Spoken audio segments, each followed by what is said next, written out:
यशोमती मैया के नंद लाला।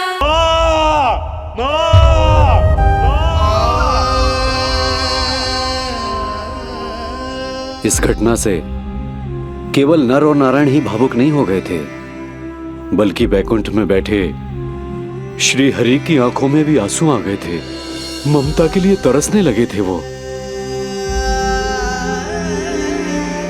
इसीलिए उनके इस अवतार का मुख्य उद्देश्य है मां की ममता का अनुभव करना। यही कारण है कि ये सत्य आपको रानी यशोदा से छुपाना ही होगा नंदराज। नहीं तो वो कृष्ण को मां की दृष्टि से नहीं, एक भक्त की दृष्टि से देखेंगी, और प्रभु जिस आनंद के लिए इतना कष्ट उठा रहे हैं उससे ही वंचित रह जाएंगे। बोलिए नंदराज, आप श्री नारायण के इस सत्य को गुप्त रखेंगे ना?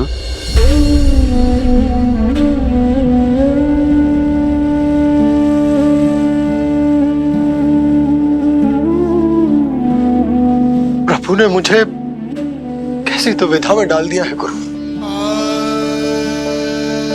यशोदा से तो ये सत्य मैं छुपा भी लूंगा, परंतु स्वयं से कैसे छुपाऊंगा? और बाबा होने को सुख, उसको अनुभव कैसे कर पाऊंगा? जो हो रहा है और जो भी होता है सब उनकी ही इच्छा से होता है नंदराज। इसलिए आगे का मार्ग भी वही दिखाएंगे। अब मैं चलता हूं नंदराज। राजा वसुदेव और रानी देवकी नामकरण के बारे में जानने के लिए व्याकुल हो रहे होंगे।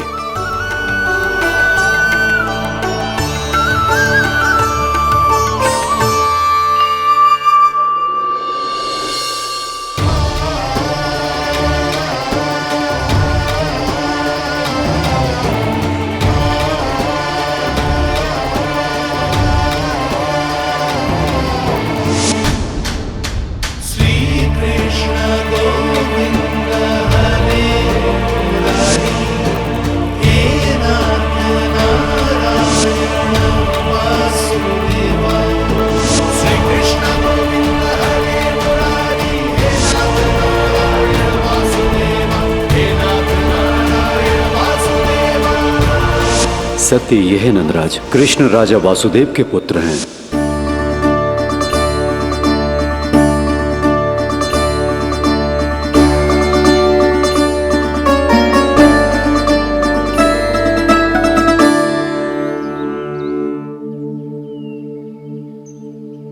नंदराज, अपने आप को संभालिए और शांत चित्त से घर लौटिए। और हां, स्मरण रखिए कि प्रभु ने आपको बहुत ही बड़ा उत्तरदायित्व सौंपा है, आपको उसे निभाना ही होगा।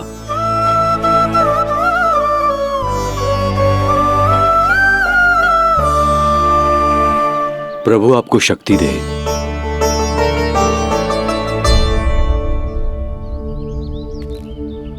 आप बहुत सौभाग्यशाली हैं नंदराज।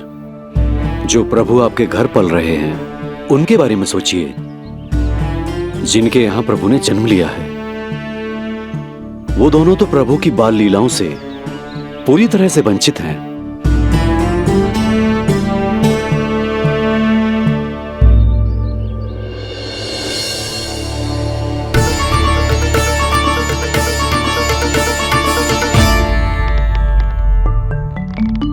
कहाँ रह गए तेरे बाबा लल्ला?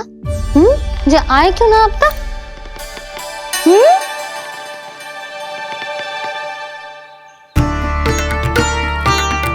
मेरा लल्ला मेरा ना है, वो तो मेरे आराध्य नारायण का अवतार, और ये बात मुझे यशोदा से छुपानी।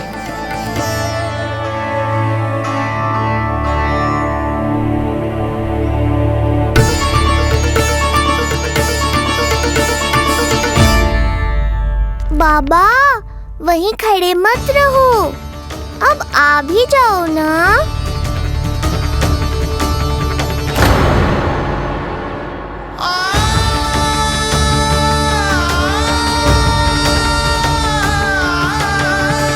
एक पग भी आगे बढ़ाने का साहस ना हो रो मेरा। हे प्रभु, आप ही बताओ, अपने आराध्य को, अपने इष्ट देव को अपने लल्ला के रूप में कैसे देख पाऊंगा मैं जानता हूँ बाबा, ये बहुत कठिन है, पर भीतर तो आओ।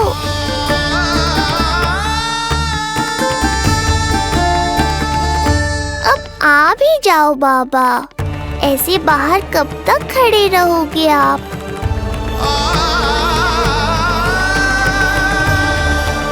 बस बाबा, बस आ जाओ भीतर, आ जाओ, आओ ना, आओ ना।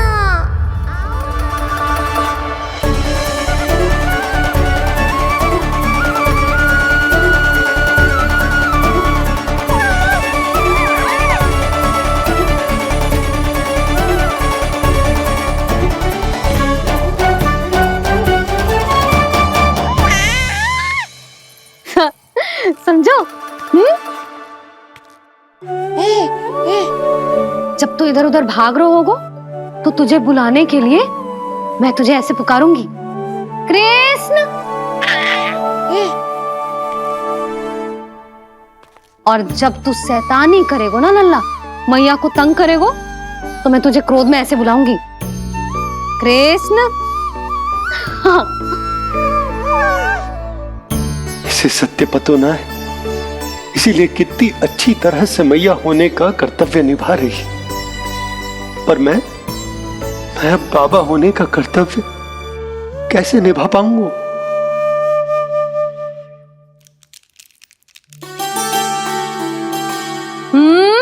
सावधान। इतनी अच्छी लगी तुझे बाबा की दीजे माला, कि मुंह में ले लियो तूने? मुंह में लेने की वस्तु ना है लल्ला। जैसे यशोदा आपको एक मैया की तरह सीख दे रही, मैं आपको बाबा की तरह शिक्षा कैसे दे पाऊंगा प्रभु?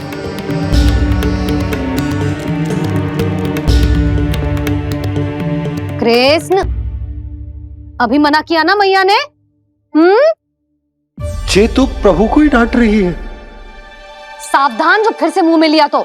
यशोदा, तुम्हें पता भी है तुम किस पर क्रोधित हो रही? हाँ, अपने लल्ला पर। और किस पर? मेरे कहने का अर्थ ये है कि तुम्हें सच में पता भी है जे कौन है? स्वयं प्रभु ने मुझसे कहा है, किसी और प्राणी को इसके बारे में भनक तक नहीं लगनी चाहिए। और रानी यशोदा को तो बिल्कुल नहीं, और रानी यशोदा को तो बिल्कुल नहीं, और रानी यशोदा को तो बिल्कुल नहीं। यही कहना चाहते हो ना आप कि मैं गोकुल के राजकुमार को डांट रही हूँ? अरे पर मैया और बाबा का स्थान तो हर पद से ऊंचा होता है ना जी। माँ और बाबा को तो अधिकार होता है ना, प्रेम करने का भी और भूल पर डांटने का भी। बस यही बात आपको समझनी है बाबा, फिर सब पहले जैसा हो जाएगा। मैं समझता हूँ जे, पर ये विचार के ये केवल हमारा पुत्र ना है, ये स्वयं नारायण का अवतार भी है। इसे अपने मन से निकाल ना पा रहा हूं मैं। ओहो, आपको समझाना तो मैया को संभालने से भी अधिक कठिन है बाबा। लल्ला, अरे लल्ला। जशोदा जी, आपने हमें नामकरण के लिए ना बुलायो। कोई बात ना है, लेकिन ये तो बताओ कि लल्ला का नाम क्या रखो है? हाँ भाभी, बताओ ना। हाँ जीजी, अब और प्रतीक्षा ना हो रही हमसे। इसका नाम रखो है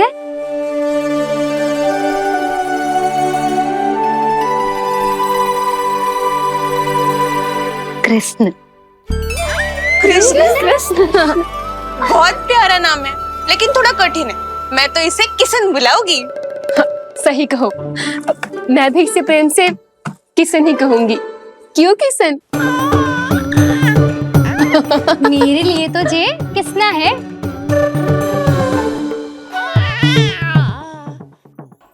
क्या कर रही हैं ये सब?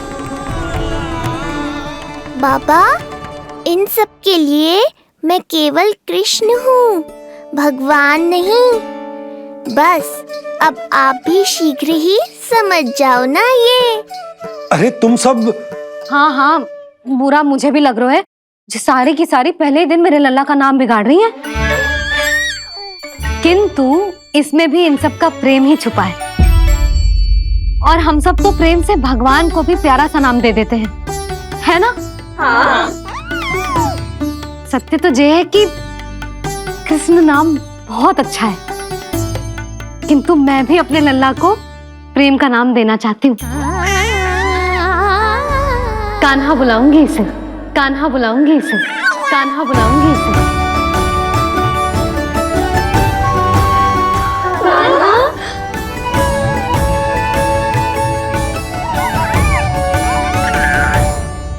कान्हा, अनोखी ध्वनि, सहज सा मीठा, मैं भी इसे कान्हा ही पुकारूंगी।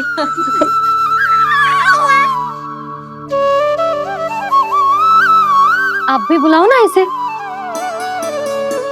आप एक बार बुलाकर तो देखो, झट से पलट कर देखेगा आपको जी हमारा नटखट कान्हा। प्रभु, ये सब आपका सत्य ना जानती, पर मैं जानता हूं। अब इस मुख से आपका नाम केवल भक्ति भाव से ही निकल सकता है, वात्सल्य भाव से ना। जी के लल्ला का भी तो नामकरण हुआ था ना अपने लल्ला के साथ। हाँ भाभी, क्या नाम रखा गया है इसका? हाँ, बताओ ना। हाँ भाभी, बोलो ना, बताओ ना जीजी। ना, देखो, एक मैया से उसके लल्ला का नया नाम बताने का आनंद मैं ना छीन सकती। यदि तुम सबको कान्हा के दाऊ का नाम जानना है तो चलो सबके सब रोहिणी जीजी के पास। हाँ, सही कहो, सही कहो। मैं अभी आई। हाँ,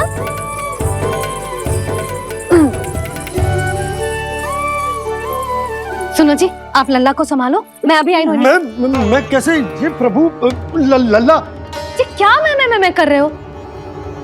क्या हो गया आपको? मैं शीघ्र ही आ जाऊंगी। यशोदा, मुझसे दूर कब तक रहोगे बाबा?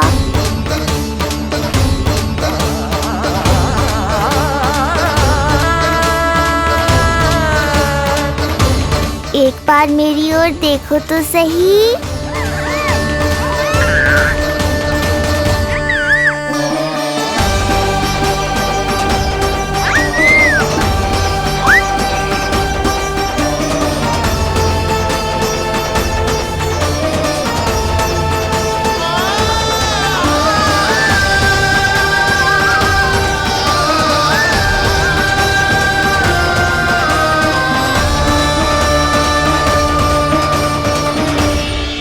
प्रभु, मुझे दुविधा में डालकर आप मुस्कुरा रहे हो।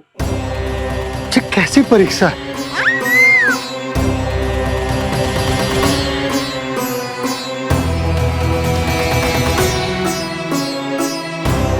ये क्या कर रहे हैं आप?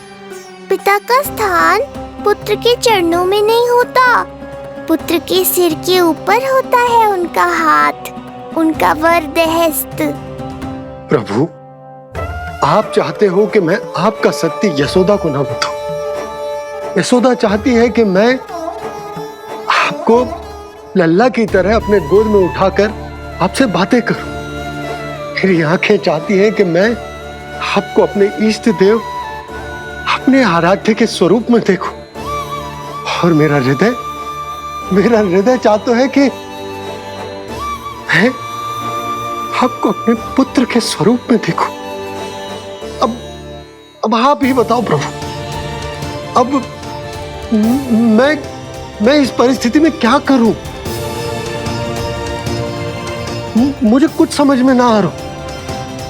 आप ही का आश्रय है प्रभु, आप ही को सहायता करनी होगी। आप ही बताइए कि किस प्रकार एक भक्त अपने भगवान को अपने लल्ला के स्वरूप में देखे, उसे अपने हाथों में उठाए, उसे खिलाए, उसके साथ बातें करे,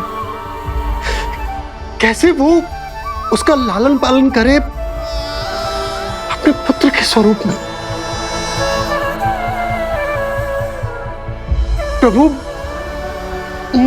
मुझे कुछ समझ में ना आ रहा, सहायता करो प्रभु। चिंता मत कीजिए बाबा, आपके सभी प्रश्नों का उत्तर शीघ्र ही मिलेगा आपको।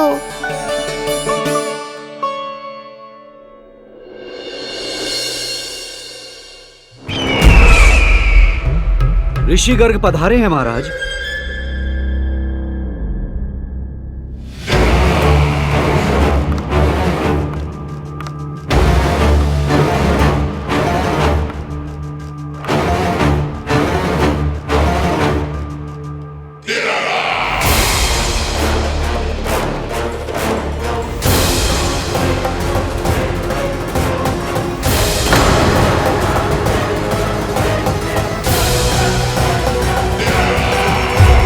ऋषि मुनियों का नहीं ऋषिवर, ये तो केवल एक उदाहरण है कि कैसे एक विष्णु भक्त का सम्मान नहीं किया जाना चाहिए। तब तो अच्छा ही है। मैं यहां तुमसे सम्मान की अभिलाषा लेकर नहीं आया हूं। मैं यहां देवकी और वसुदेव से भेंट की इच्छा लेकर आया हूं। क्यों? मेरे विरुद्ध कोई षड्यंत्र रचना चाहते हो? जो सदैव दूसरों के विरुद्ध षड्यंत्र करता है, उसका संपूर्ण जीवन इसी भ्रम में बीतता है कि सारा संसार उसके लिए षड्यंत्र कर रहा है। परंतु अन्य व्यक्तियों के पास इससे भी अत्यधिक महत्वपूर्ण कार्य होते हैं करने के लिए। यह महत्वपूर्ण कार्य करने की आपकी यह इच्छा इस दरबार में पूर्ण नहीं होगी ऋषिवर।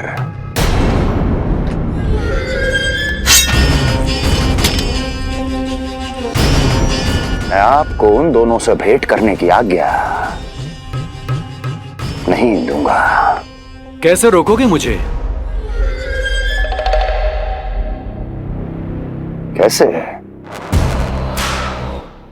बड़ा ही विचित्र प्रश्न है, किंतु इसका उत्तर बड़ा ही सरल है ऋषिवर।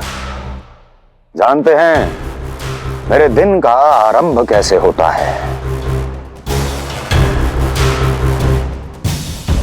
किसी ना किसी का संहार करके। और यदि एक संहार और हो जाएगा तो मुझे क्या अंतर पड़ेगा? स्वयं से एक प्रश्न पूछो कंस। स्वयं से एक प्रश्न पूछो कंस। मेरा संहार करने के लिए, मेरा संहार जिस संकल्प शक्ति की आवश्यकता है, संकल्प शक्ति की आवश्यकता वो है तुम में, वो है तुम में। कर पाओगे मेरा संहार? जिस संकल्प शक्ति की आवश्यकता है, जिस संकल्प शक्ति की आवश्यकता है वो है तुम में। कर पाओगे मेरा संहार? कर पाओगे मेरा संकल्प शक्ति की आवश्यकता है, संकल्प शक्ति की आवश्यकता। बोलो कंस, बोलो। यदि मैंने श्राप दे दिया, यदि मैंने श्राप दे दिया, कौन सा कवच तो तुम्हारा उसे सत्य होने से रोक पाएगा? उसे सत्य होने से रोक पाएगा? बोलो कंस, बोलो। यदि मैंने श्राप दे दिया, यदि मैंने श्राप तुम्हारा कौन सा कवच तो तुम्हारा उसे सत्य होने से रोक पाएगा? उसे सत्य होने से रोक पाएगा? ऋषिवर, यदि आपके हृदय में स्वामी के विरुद्ध षड्यंत्र करने की इच्छा नहीं है तो महाराज भी आपको किसी से भेंट करने से रोकना नहीं चाहेंगे, है ना महाराज?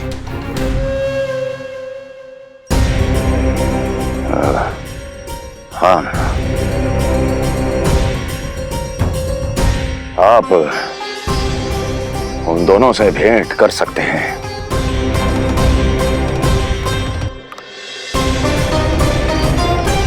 दुर्जन, इन सब पर दृष्टि रखो। अब सब कुछ सुनकर आना, सब कुछ भी छूटना नहीं चाहिए। जाओ।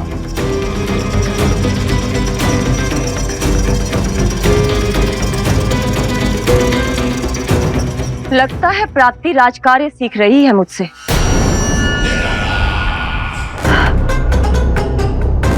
उचित समय पर सही सुझाव दिया तुमने प्राप्ति। अब आसानी से पता लग जाएगा कि ऋषि गर्ग के यहाँ आने का वास्तविक कारण क्या है महाराज।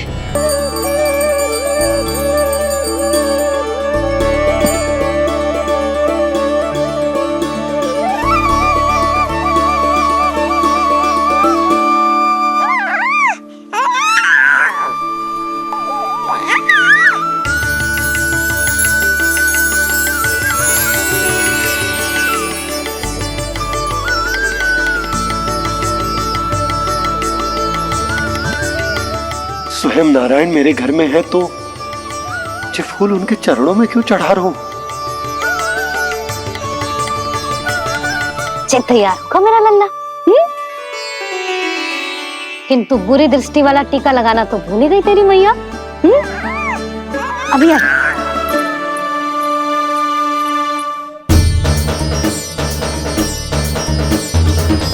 ओहो, नहीं नहीं बाबा, ये मत करो। मैया आ रही है, उन्हें पता चल जाएगा।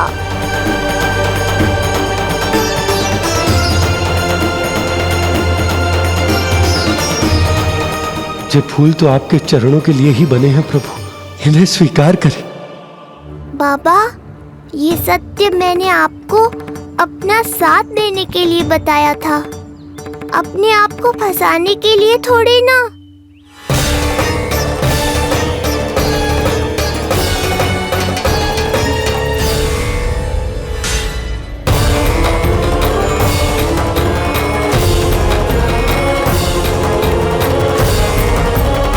नारायण नारायण। प्रणाम पंडित जी। नंदराज जी, रानी जी, बिटिया के पांव भारी थे ना, तो उसे लिवाने समधियाने चला गया था। वहां कुछ अधिक ही समय लग गया। आज वापस आया तो पता चलो कि स्वयं गर्ग ऋषि ने लल्ला का नाम रखो है, सो मिलने चला है। क्या नाम मिलो है इसे? उन्होंने लल्ला का नाम कृष्ण रखो है। उन्होंने लल्ला का नाम कृष्ण रखो है।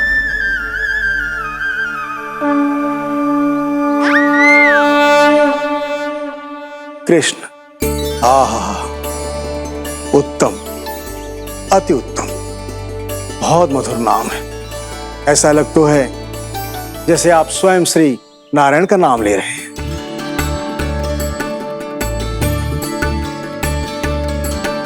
स्थिति को और गंभीर मत बनाओ पंडित जी। आपको तो बाबा के प्रश्नों का उत्तर देना है। एक बार मेरी ओर देख लो, आपको स्वयं ही पता चल जाएगा कि आपको इस समस्या को कैसे सुलझाना है।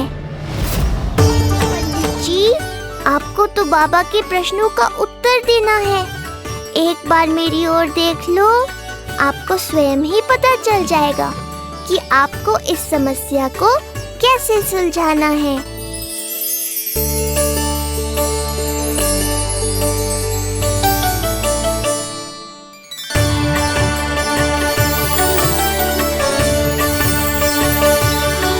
क्या हुआ पंडित जी?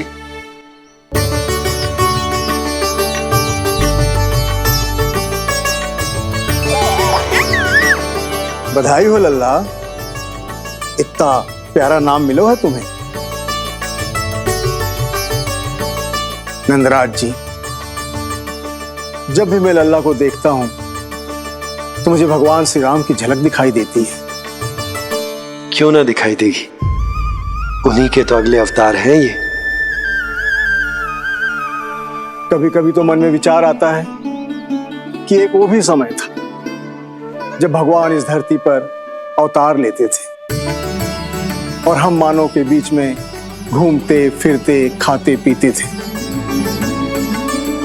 और अपनी लीला दिखाते थे। मुझे तो लगता है पंडित जी कि कितने भाग्यवान थे महाराज जनक और महारानी सुनैना। उन्होंने माता सीता को जन्म न दियो और महारानी कैकई जिन्होंने प्रभु राम को जन्म न दियो, फिर भी उनके पालन पोषण का सौभाग्य प्राप्त हुआ उन्हें। कल्पना करो पंडित जी, कितने पुण्य अर्जित किए होंगे उन्होंने पिछले जन्म में। कितनी तपस्या की होगी कि जिनकी गोद में सारा संसार है वो श्री नारायण और माता लक्ष्मी उनकी गोद में खेले।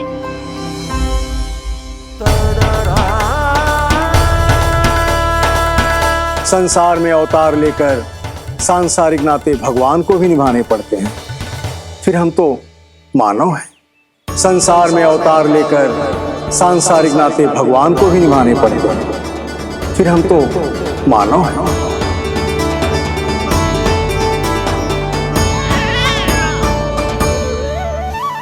जो हो रहा है और जो भी होता है सब उनकी ही इच्छा से होता है नंदराज, इसलिए आगे का मार्ग भी वही दिखाएंगे। तो आपने मुझे मेरे प्रश्नों के उत्तर दिला ही दिए।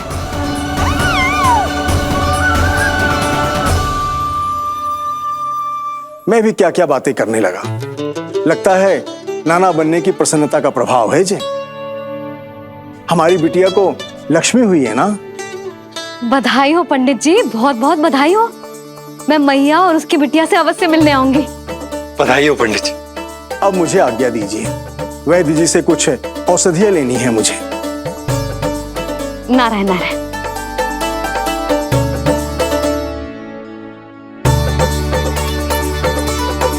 आजा लल्ला, आजा।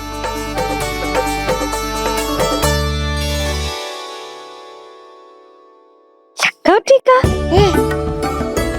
सुनो जी, तनिक कान्हा को संभालो, मैं यूं गई और यूं आई।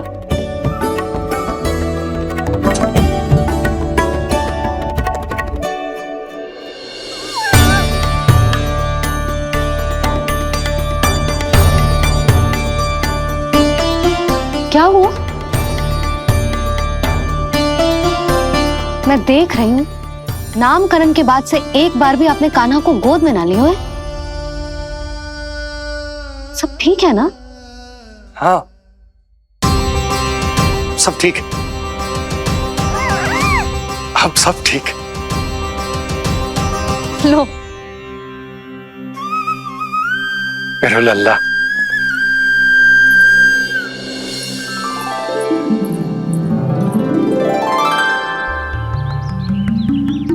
आपका बहुत बहुत धन्यवाद ऋषिवर। यादवों का कुलगुरु होने के नाते ये तो मेरा कर्तव्य था पुत्री। मुझे क्षमा कर दे लल्ला। कुछ समय के लिए मैं अपने कर्तव्य से भटक गया था। सब कुछ पूरे विधि विधान से संपन्न हुआ है।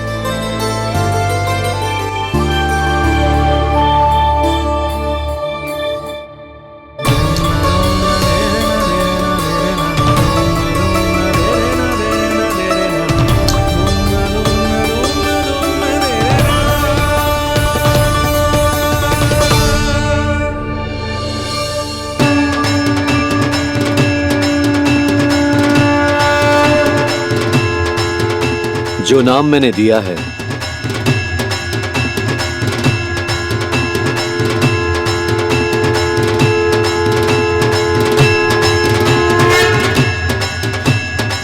आप मुझे क्षमा कर दो बाबा, मैंने आपको इतनी दुविधा में डाल दिया।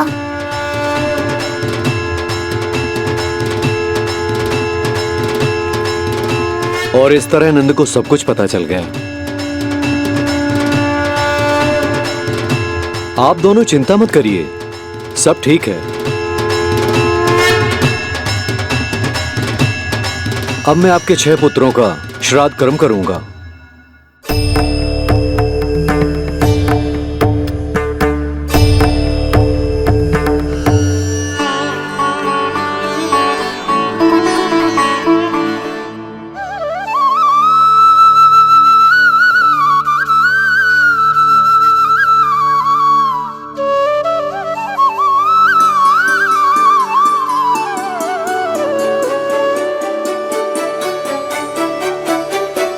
कान्हा, क्या हुआ जो मैं तेरा वास्तविक बाबा ना हूं? क्या अंतर पड़ तू कि तुम मेरे आराध्य के अवतार हो? महत्वपूर्ण बात तुझे है कि मुझे तुम्हारे साथ मुस्कुराने को, तुम्हें खिलाने को,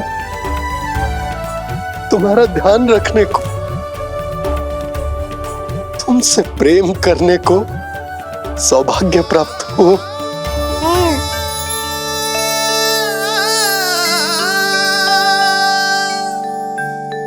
बाबा, सत्य जानने के बाद अब आपको केवल प्रेम ही नहीं करना है, मुझे डांटना भी है जब मुझसे कोई भूल हो जाए या मैं कोई शरारत करूं। तुमने मुझसे कुछ कही कान्हा, पर ये सब जानने के बाद तुम्हें कैसे डांट सकता हूँ? बताओ ना कि कैसे मैं तुम्हें ये वो कहूँ? सब आप मुझ पर छोड़ दो बाबा। शीघ्र ही जीवन की माया आपको अपने प्रभाव में ले लेगी और आप ये सब भूल जाओगे। पर जब जब मेरी दिव्यता की झलक संसार को मिलने वाली होगी और मेरा सत्य मैया को पता चलने वाला होगा, तब तब आपको इसका स्मरण हो जाएगा। इसका अर्थ है कि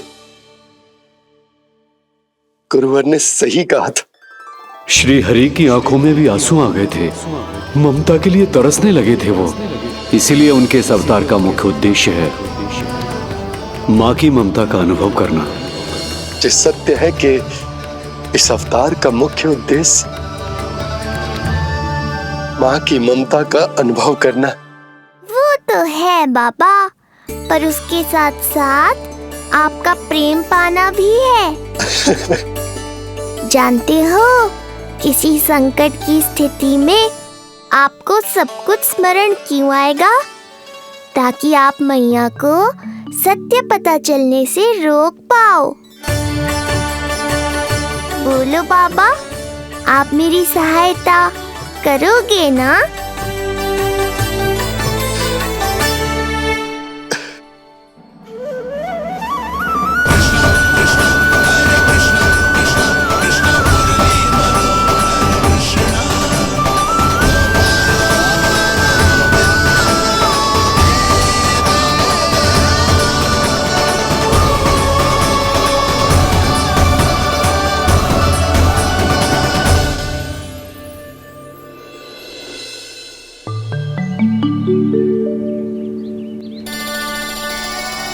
अब तो मेरा कान्हा बैठना सीख गया।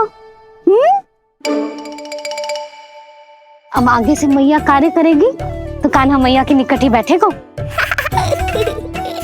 कितनी अच्छी तरह से बैठने लगो मेरा कान्हा। तेरे बाबा कुछ अधिक ही व्यस्त हैं आज।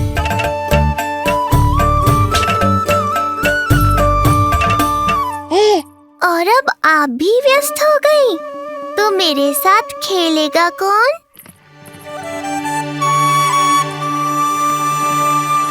लल्ला, कान्हा, लो भाभी, खिले हुए फूल भी ले आई हूँ और शीघ्र ही जाके तरकारियाँ भी ले आऊंगी। अच्छा हुआ जानकी आ गई, अब यही खेलेगी मेरे साथ। अरे जे क्या, फिर से पानी निकाल रहे हो? बस बस कान्हा, अब खेल में मत लगा मुझे। बहुत सारे कार्य पड़े हैं करने को। ये भी कार्य करने चली गई, अब मैं क्या करूं?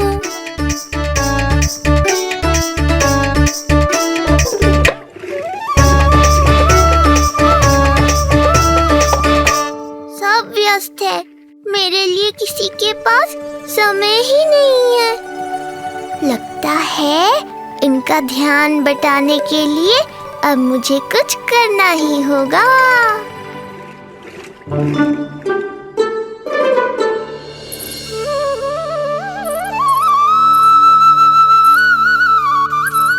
नंद जी,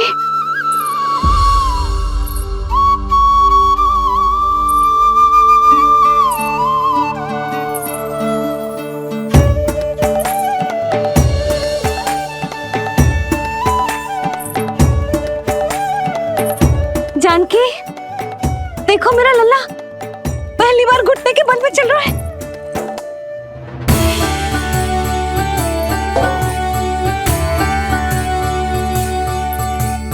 बहुत बढ़िया कान्हा, बहुत बढ़िया। बस यही तो चाहिए था। आजा कान्हा, आजा इधर आ, मैया के पास आ। कान्हा, आजा अपने बाबा के पास। आजा।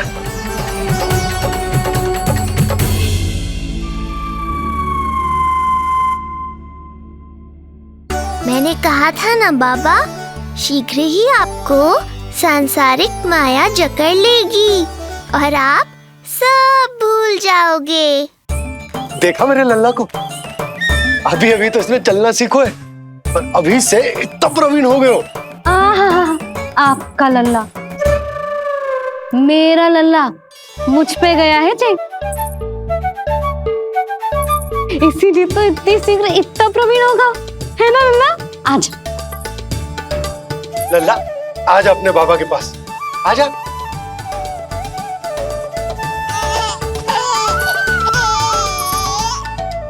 भ्रमित कर दियो आपने इसे, कितने चाव से अपनी मैया की ओर आ रहा था। आजा लल्ला। मैंने क्या करूं, मैं भी तो इसे बुला ही रहा हूं। आजा आजा। अब आप दोनों झगड़ने मत लगना। लल्ला जिससे अधिक प्रेम करते है ना, उसी के पास जाएगो, देख लियो। यशोदा, ये तुम कैसे प्रतियोगिता लगा रही हो? क्यों, आपको विश्वास ना है कि लल्ला आपसे भी उतना ही प्रेम करते है और आपके पास भी आ सकते है? या फिर हारने का भय सता रहा है आपको? बिल्कुल ना, कान्हा आएगा तो अपने बाबा के पास। आजा। जे हुई ना बात, अब देखते हैं कौन जीतेगा। आजा कान्हा, आजा कान्हा, अपनी प्यारी मैया के पास आजा। बाबा की उंगली पकड़ी थी ना तूने साथ देने का वचन दिया था। आजा अपने बाबा के पास। अरे, ये कैसे धर्म संकट में डाल रहे हो आप दोनों मुझे?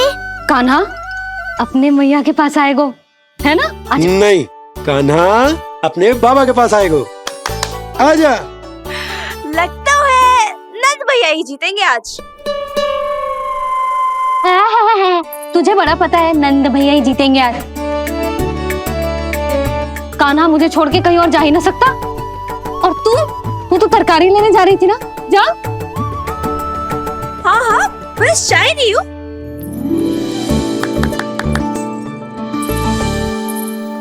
लल्ला देख, मेरे पास आएगो तो माखन मिलेगो, बहुत अच्छा माखन मिलेगो।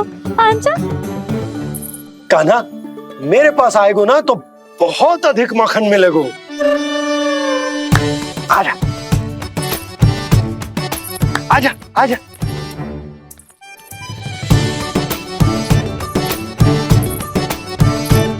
कान्हा आ जाओ।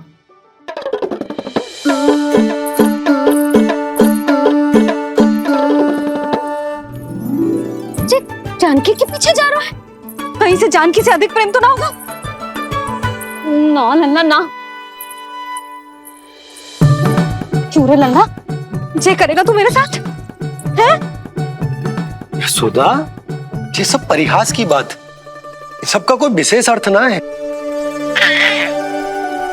कहीं ऐसा तो ना है क्योंकि मैं आजकल इस पर अधिक ध्यान न दे पा रही तो इसे जानकी से लगाव होगा है? क्योंकि सारा दिन तो मैं कुछ ना कुछ कार्य करती रहती हूँ। सुनो जी, इसे भ्रम तो ना होगा कि इसकी मैया है कौन?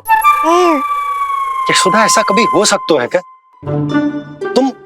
तुम कुछ अधिक ही सोच रही हो। वही तो, किसी संतान को अपनी मैया के बारे में भ्रम हो ही नहीं सकता। ना, जे आपके पीछे भी चला जाता ना तो ठीक था, किंतु जे तो जानकी के पीछे चला गया।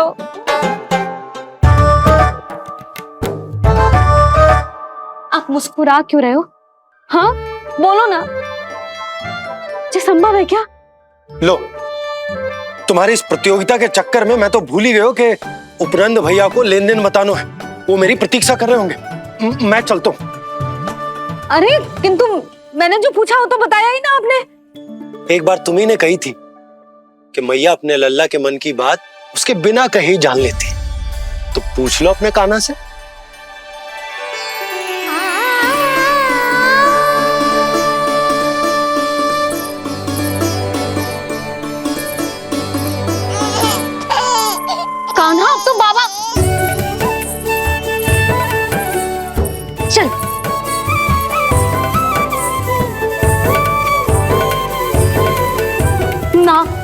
ना लल्ला, कछु और ना।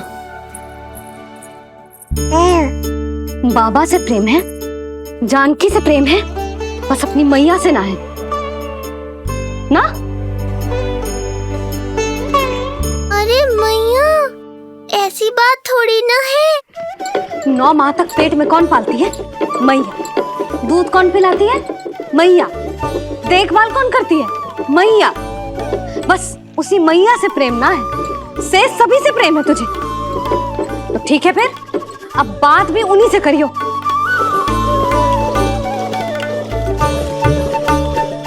मैया तो क्रोधित हो गई, मनाना पड़ेगा। ना, दोस्त मेरा ही है, मुझे किसी से कछु अपेक्षा ही ना करनी चाहिए।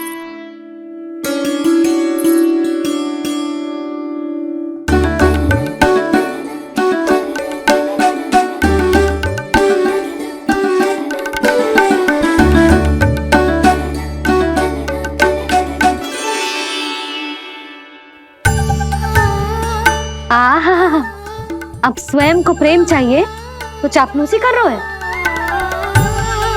छोड़।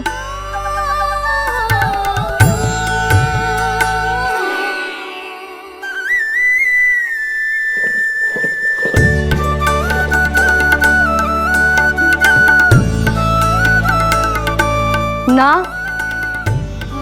अब बिल्कुल ना आऊंगी तेरे झांसे में। तू और तेरे बाबा दोनों एक समान हैं। पहले क्रोधित करेंगे, फिर मनाने चले आएंगे।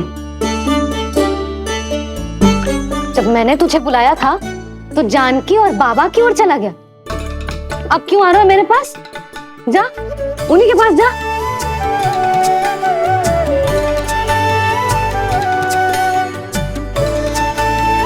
देख लल्ला, अब अपनी जे प्यारी सी मुस्कुराहट दिखा के ना मुझे मनाने का प्रयास मत ही कर। मैंने कान्हा कहाँ गया? कहाँ गया कान्हा?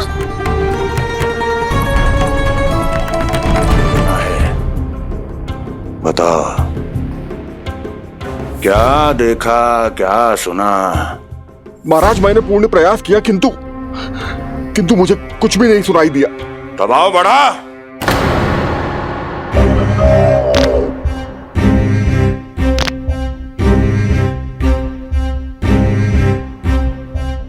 अब ये सुना या ये भी सुनाई नहीं दिया? महाराज, मुझे क्षमा करें महाराज, मैंने सुनने की बहुत चेष्टा की किंतु मुझे कुछ भी नहीं सुनाई दिया। महाराज, मेरा विश्वास करें।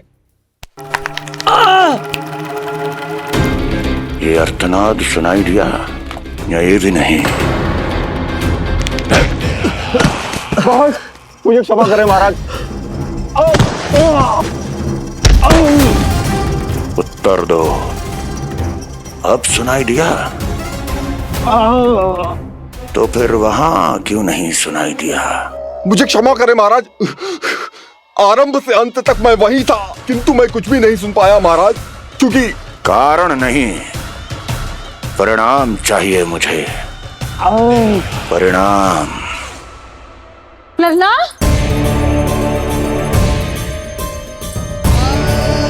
लल्ला कहाँ छुप गए तू? कान्हा, कान्हा, सामने आजा मेरे लल्ला। कहाँ है?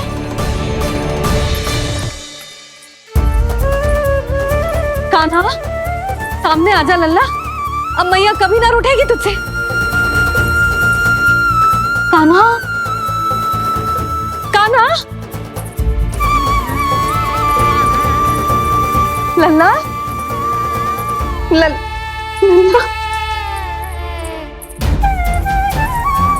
लल्ला देख, सामने आ जा, नहीं तो तेरी मैया मर जाएगी।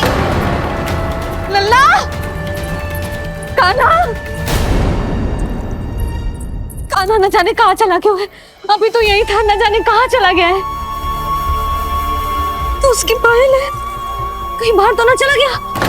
कोई मेरे लल्ला को? यशोदा, कोई ना लेगा होगा लल्ला को, और वो स्वयं भी कहीं ना जाएगा, यहीं कहीं होगा। आप इतने शांत कैसे हो? आपको कुछ पता है क्या? ये क्या है? एक पायल अभी भी उसके पैर में है और है तो अपनी मैया का ही लल्ला। एक जगह टिकेगा ना हो, इसीलिए कह रहा हूँ कि मैं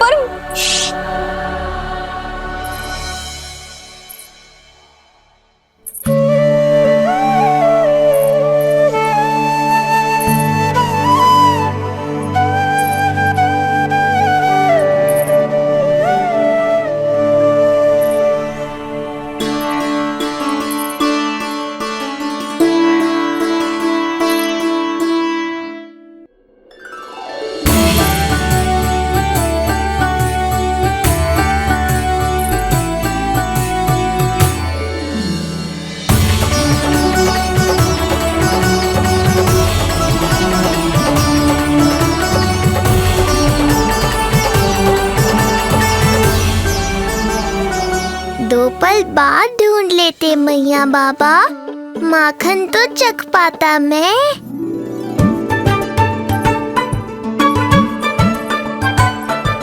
ये क्या कर रहे है तू?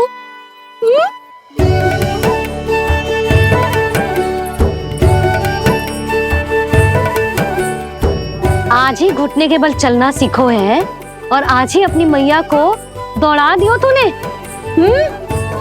ये जो छोटी छोटी पहियां है ना, इनमें पायल ना बेड़ियां पहनाऊंगी मैं।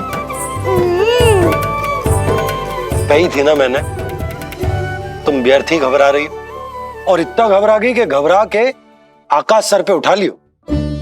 मैंने आकाश सर पे उठा लियो और वो भी व्यर्थ में?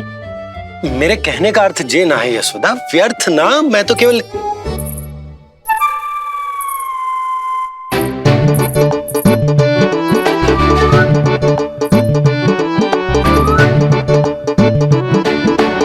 इसका अर्थ ये है कि कान्हा जानकी के पीछे ना जा रहा था।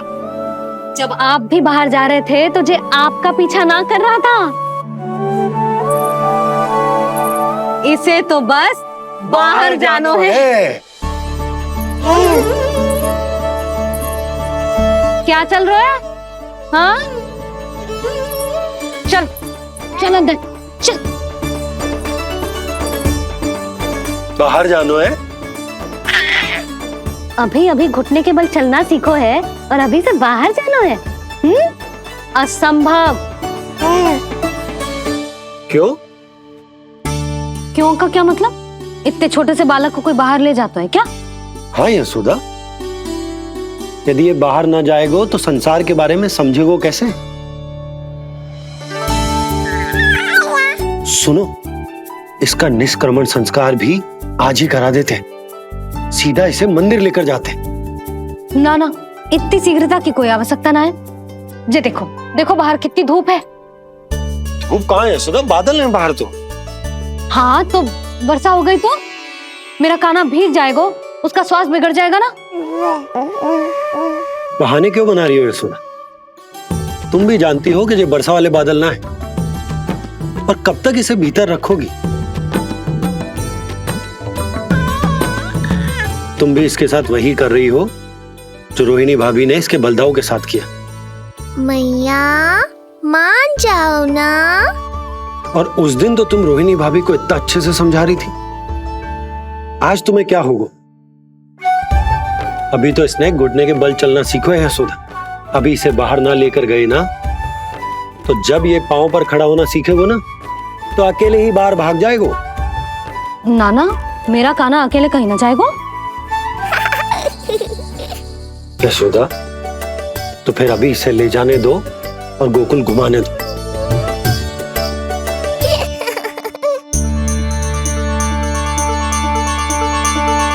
देखा लल्ला, आज्ञा मिल गई। अब आज पहली बार लल्ला और बाबा बाहर जाएंगे घूमने के लिए। चल, आज बाबा और लल्ला पहली बार बाहर जाएंगे। हाँ, चलो। रुको, आपको क्या लगा था कि मैं लल्ला को अकेले छोड़ दूंगी? जहां जहां कान्हा जाएगा वहां वहां उसकी मैया भी जाएगी। कभी तो नंद और नंद लाला को एक साथ समय बिताने दिया करो। कुछ कही आपने? नहीं। तो बस फिर गौशाला से आरंभ करेंगे, फिर गांव घुमा के मंदिर ले जाएंगे इसे। मैं एक्शन में आई। देखा, अभी तो तेरी मैया मंदिर भी जाने को तैयार ना थी, और अब तुझे पूरा गांव घुमाने के लिए तैयार हो गई। इससे पहले कि इनके मस्तिष्क में कोई नया विचार आ जाए, यहाँ से चले चलो बाबा, शीघ्र चलो। दया कीजिए, दया निदान, क्षमा कर दीजिए। कितनी बार तुझे गर्ग ऋषि के आश्रम भेजा, तू वहाँ कुछ नहीं सुन पाया। गर्ग ऋषि यहाँ आया, तू यहाँ कुछ नहीं सुन पाया। जब तू कोई कार्य करने योग्य ही नहीं तो फिर तेरा क्या? स्मरण करें महाराज, स्मरण करें कि आपको भी एक नाम बार बार सुनाई देता था। आप अपने कानों पे हाथ रख के यहाँ वहाँ घूम रहे थे, छटपटा रहे थे, किंतु हम में से किसी को भी उसका स्वर नहीं सुनाई दे रहा था। महाराज स्मरण कीजिए। कृष्ण कृष्ण कृष्ण कृष्ण कृष्ण। जैसे उस बालक के जन्म के समय आपके कानों में ध्वनियां गूंज रही थी।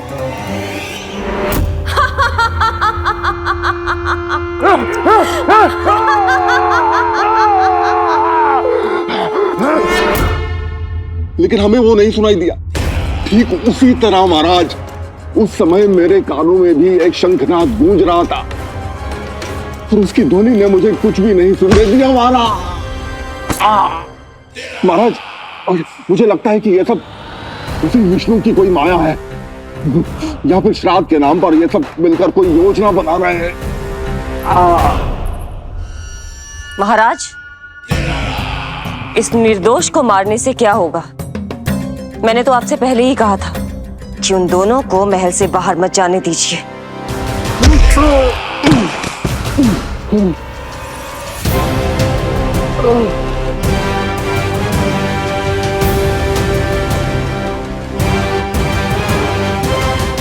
सही कह रही हो तुम। ये है रामू, तेरा भैया, और ये है सबला, तेरी मौसी।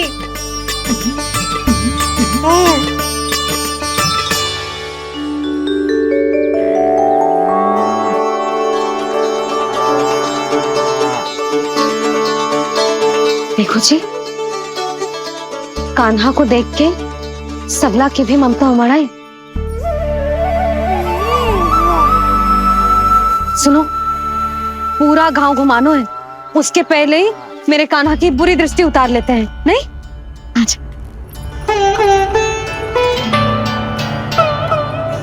हे गौ माता, आज तुम्हारा भतीजा पहली बार घर से बाहर निकल रहा है, इसे सबकी बुरी दृष्टि से बचाइयो।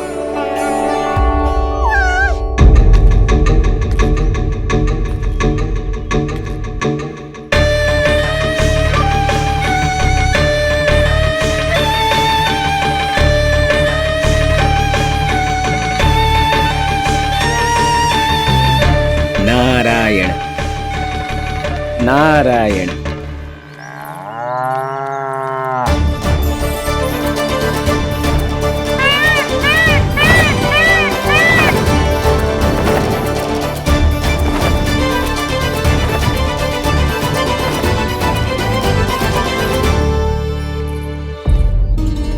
देखा प्रभु, लोग आपके चपलासुर का कितना सम्मान करते हैं, और आपके दरबार में मुझे आपका चापलूस कह के ही पुकारते हैं प्रभु कंस। पर अब ये सब बदल जाएगा। अब लोग मुझे प्रभु कंस का चापलूस नहीं, विशेष विश्वास पात्र कहकर बुलाएंगे। ये नया सिंहासन उसके लिए है जो मेरा विश्वास पात्र बनेगा, मेरे दाहिने हाथ की तरह। इसीलिए तो यहाँ आया हूं मैं, ये देखने कि प्रभु कंस का कार्य करने के लिए सब लोग इतना हिचक क्यों रहे हैं। ऐसा क्या है उस बालक में?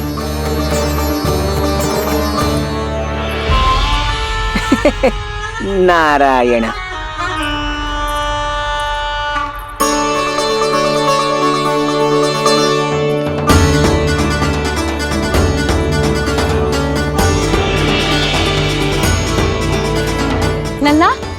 जी देख, ये है तेरी प्रभावती मौसी का घर।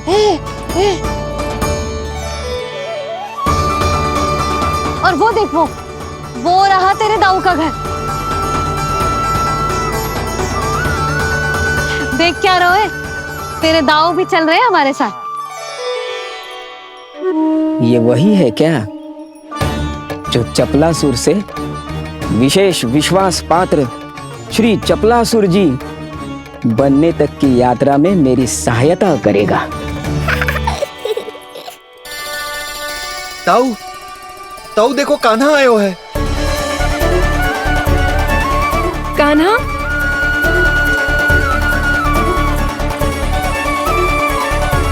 घर से बाहर आकर तो और भी निखर गए हो गोकुल का राजकुमार। हाँ, अपना पहला गांव दर्शन में बड़ा आनंद ले रहा हूँ लल्ला। सच्ची कहीं भोला भाई, आज कछु अधिक ही प्यारा लग रही है जे। जी क्या भीड़ लगा रखी है तुम सबने? हाँ जी, मेरा लल्ला है, कोई दिखावट की वस्तु थोड़ी ना है। सब फेर के खड़े हो गए। यशोदा, ये देखो रोहिणी जीजी भी आ गई। चलो सब सीधे मंदिर चलते हैं। हाँ चल। ताऊ, बड़े होने के नाते आपको मुझे घुमाना चाहिए, पर ध्यान रखना आज आपको मैं ले जा रहा हूँ मंदिर।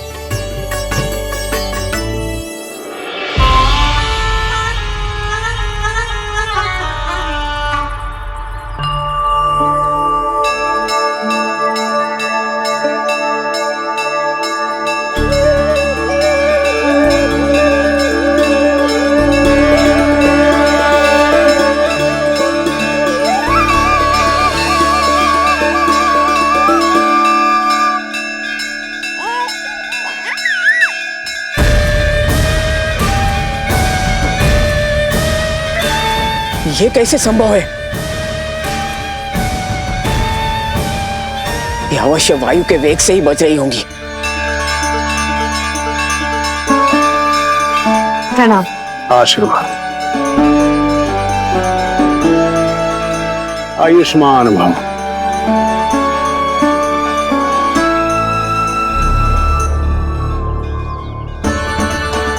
अरे जशोदा जी, कान्हा को पहली बार मंदिर लेके आई हो ना? बहुत ही अच्छे समय पे आई हो। देसी घी का हलवा बनाया मैंने प्रसाद में। इतनी अच्छी सुगंध, हलवा तो स्वादिष्ट लग रहा है। चलो, कुछ तो अच्छा किया सुलक्षणा चाची ने।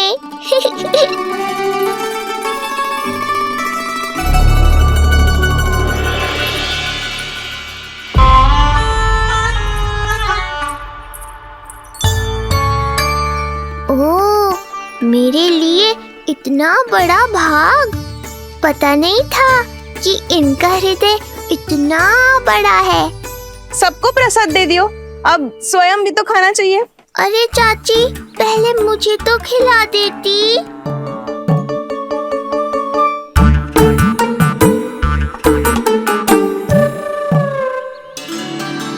अरे, मैं तो कान्हा को देना भूल ही गई। हाँ? चलो, विलंब से ही सही, मेरा स्मरण तो हुआ आपको।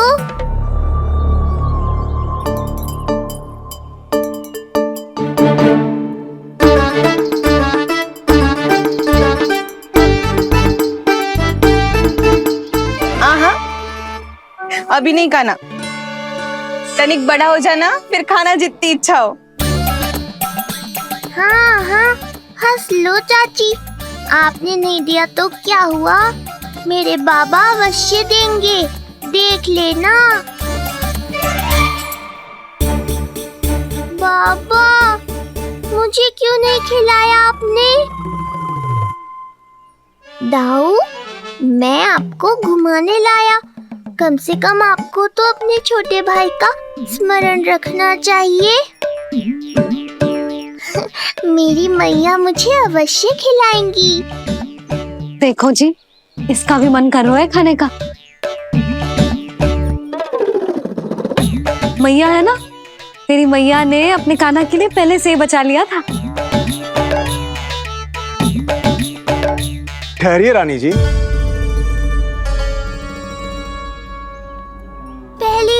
कुछ खाने को मिल रहा था पंडित जी, रोक क्यों दिया?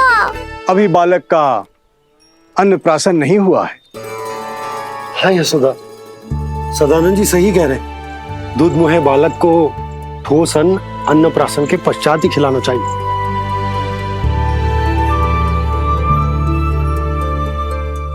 ना लल्ला, तू बस अन्नप्राशन तक रुक जा। उसके बाद तू जो कहेगो ना, तेरी मैया खिलाएगी तुझे। ये तो साधारण सा बालक है, बहुत ही सरलता से मैं उसे अपने मार्ग से हटा दूंगा।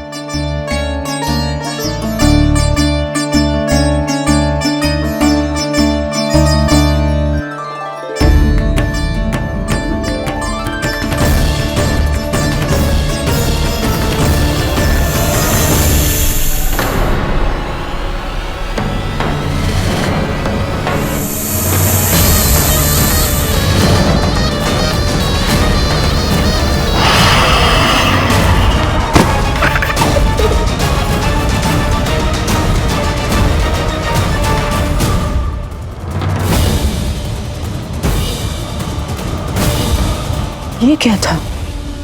मेरे दाऊ शेषनाग के अवतार हैं चपलासुर। इनके रहते तुम मुझे हानि पहुंचाने का विचार भी मन में लाओगे तो ऐसा ही होगा तुम्हारे साथ।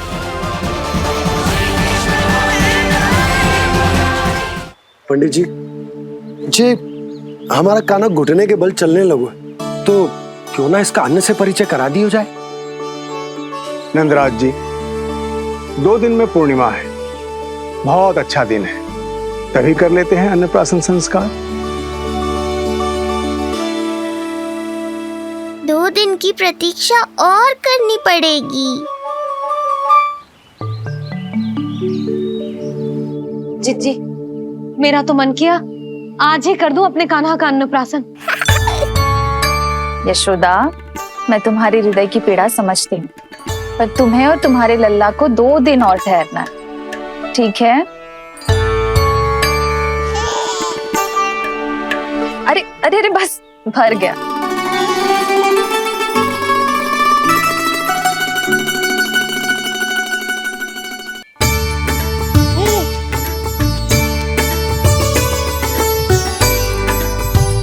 लो जिज्जी।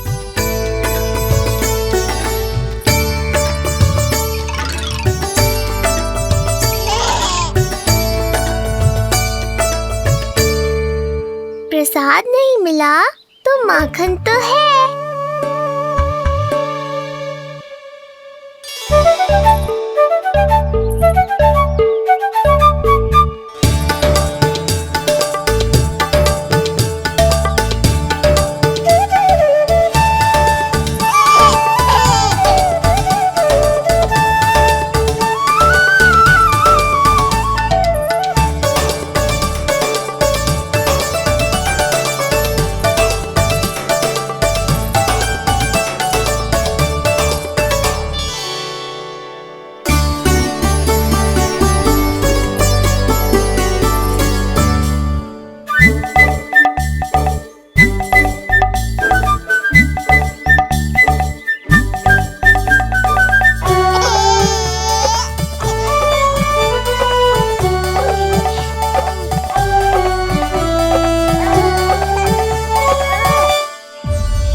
मैया, ये क्या किया?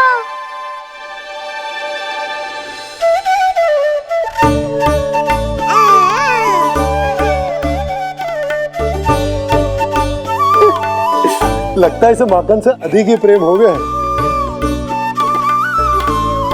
सावधान यशोदा, कहीं बड़ा होकर माखन चोर ना बन जाइए। माखन चोर क्यों बनेगा मेरा लल्ला? माखन की कोई कमी है क्या हमारे घर में? जितना माखन चाहिए उतना माखन खिलाऊंगी मैं अपने लल्ला को।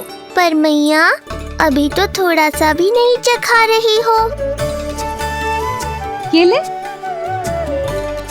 लो, ये भी दाऊ को दे दिया।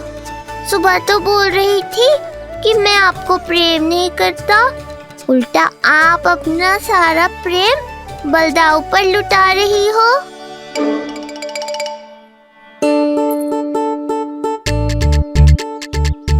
सुनो जी, कान्हा के चारों ओर सिरहाने लगा दो ना, नहीं तो जी फिर से इधर उधर चला ना जाए। क्या अच्छा सुझाव दिया तुमने। अभी लाए।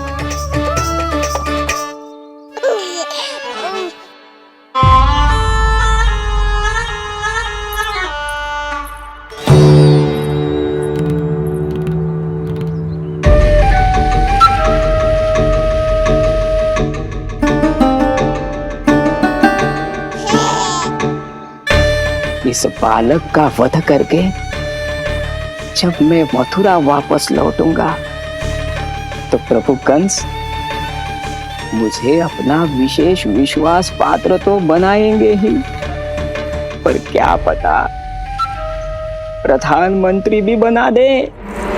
देवकी और वसुदेव अभी कहाँ हैं? अपनी संतानों के श्राद्ध के लिए ऋषि गर्ग के आश्रम जा रहे हैं। अब आप क्या करने वाले हैं महाराज? एक बार तो मैंने उन्हें प्राण दान दे दिया। बधाई हो कुंवर जी। अपनी पत्नी के प्राण बचाने में आप सफल हुए। दूसरी बार मैं उन्हें दंड देने निकला तो तुमने मुझे रोक दिया। बुद्धि बल का प्रयोग कीजिए स्वामी, शारीरिक बल की आवश्यकता नहीं। किंतु एक ही भूल को बार बार नहीं दोहराएगा कंस।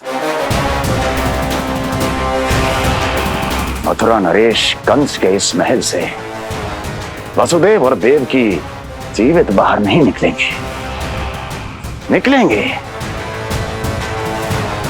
केवल उनके शव।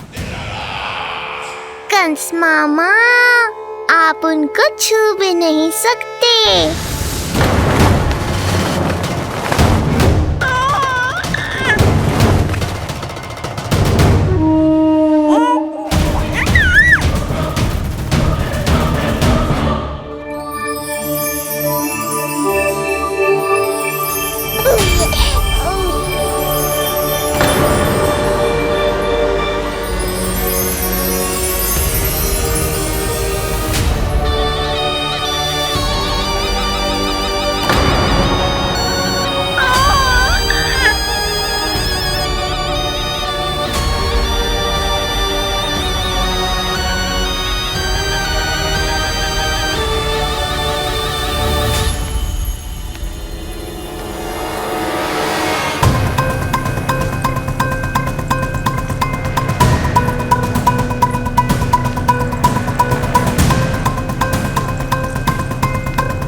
ये क्या हो रहा है?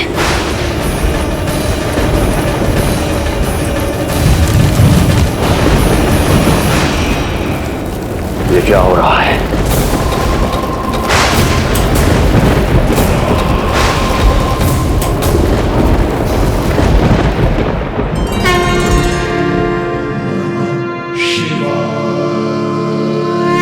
क्या हुआ प्रभु? आप अचानक इतने चिंतित क्यों हो गए? कृष्ण ने अपने पांव का अंगूठा अपने मुख में रख लिया है देवी। इसमें चिंतित होने की कोई बात नहीं है प्रभु। ऐसा तो हर बालक कभी ना कभी करता ही है। पर सखा कोई साधारण बालक नहीं है देवी पार्वती, तो भगवान है। यदि वह ऐसे ही अपने अंगूठे को मुख में रखकर खेलते रहे तो अवश्य ही आ जाएगी कौन आ जाएगी प्रभु? प्रलय आ जाएगी देवी, प्रलय आ जाएगी देवी। हे नारायण जी, क्या हो रहा है?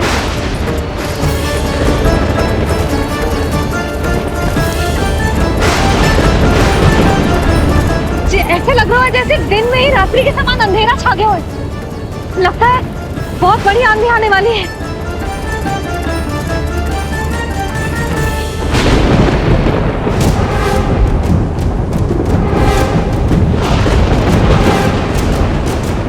ये भीषण आंधी, ये मूसलाधार वर्षा, तुम दोनों ने ऋषि गर्ग के साथ मिलकर अवश्य कोई योजना बनाई है ना? बोलो बोलो, क्या है वो योजना? बोलो।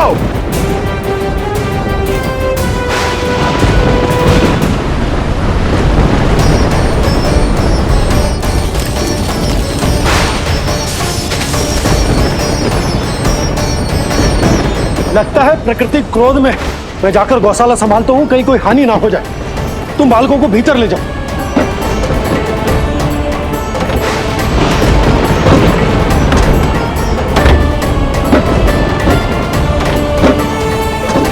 जी द्वार और झरोखे बंद करते हैं। हाँ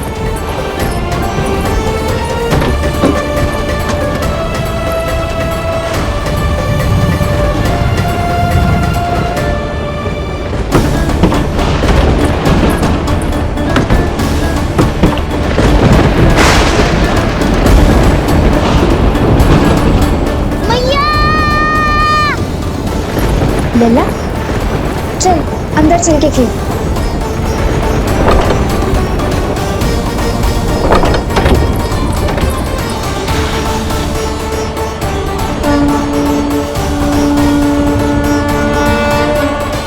आपके सखा तो ध्यान निद्रा में चले गए हैं प्रभु। इनके ये अंगूठा चूसने की सामान्य सी क्रिया का कितना घातक प्रभाव पड़ रहा है, इन्हें तो पता भी नहीं है। चाहे जानबूझकर की जाए या अनजाने में हो, सखा की हर लीला के पीछे कोई ना कोई उद्देश्य अवश्य छिपा होता है। पर ऐसा लगता है देवी, जैसे उनकी इस लीला के पीछे एक नहीं अनेक उद्देश्य छिपे हैं।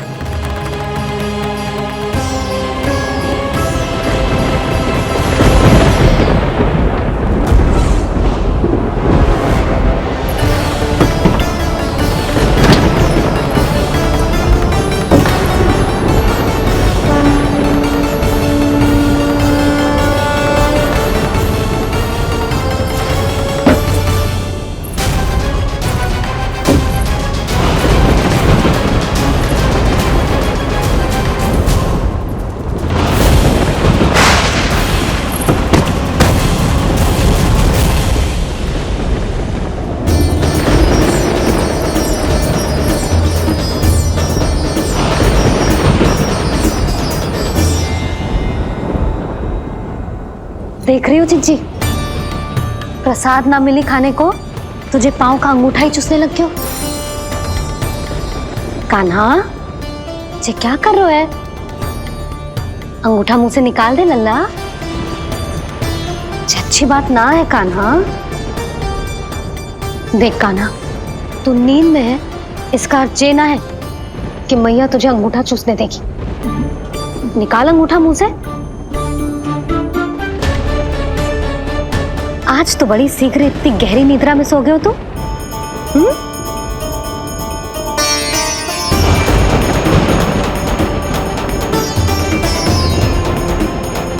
देख रही हो ना चिच्ची, अंगूठा मुंह से निकालने को तैयार ही ना है जी। ऐसा क्या आनंद मिल रहा है?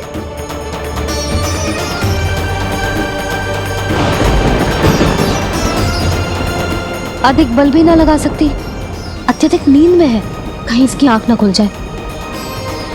रानी भाभी, लगता है तीव्र वर्षा होने वाली है। मैं और भोला भैया के साथ अगले निकल रहे हैं। हो सकता है उन्हें हमारी आवश्यकता हो। हाँ हाँ चलो बोला। चिच्ची, तीव्र वर्षा आरंभ होने से पहले आप और बरदाऊ निकल जाओ। ठीक है, किंतु तुम भी सतर्क रहना। हाँ, आप भी ध्यान से जाओ।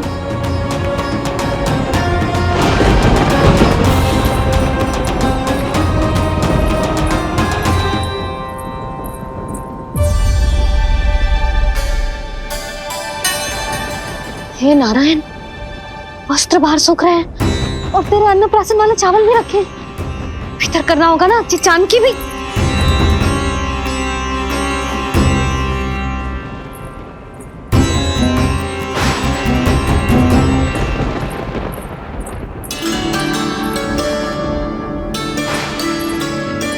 लल्ला वैसे जी बहुत बुरी बात है, अंगूठा मुंह से बाहर निकाल।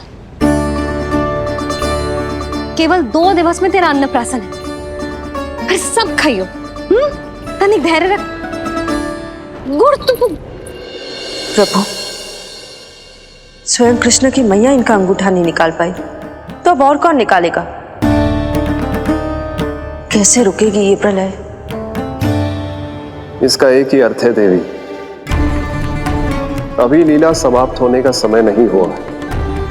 अभी तो कहना तो ये चाहिए कि लीला अभी पूरी तरह से आरंभ ही नहीं हुई है।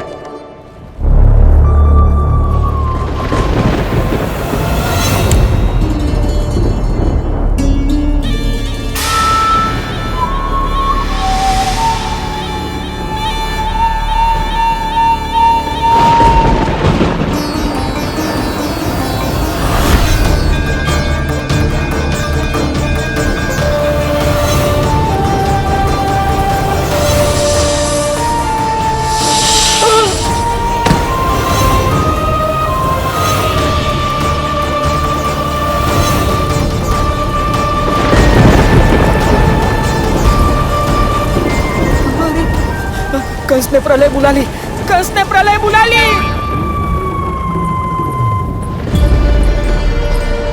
हे नारायण, जे वर्षा तो रुकने वाली ना है। जे गुड़ और गेहूं भीतर रख देती हूँ।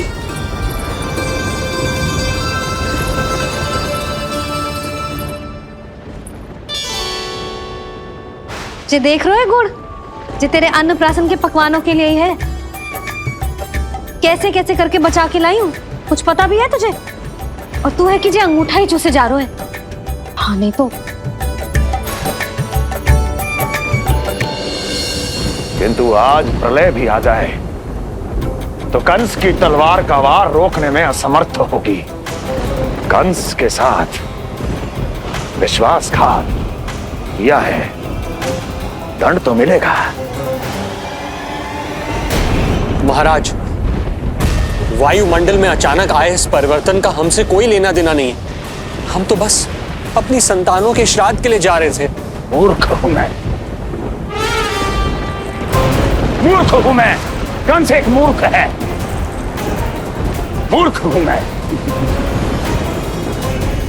अब अच्छी तरह जानता हूं मैं, श्राद्ध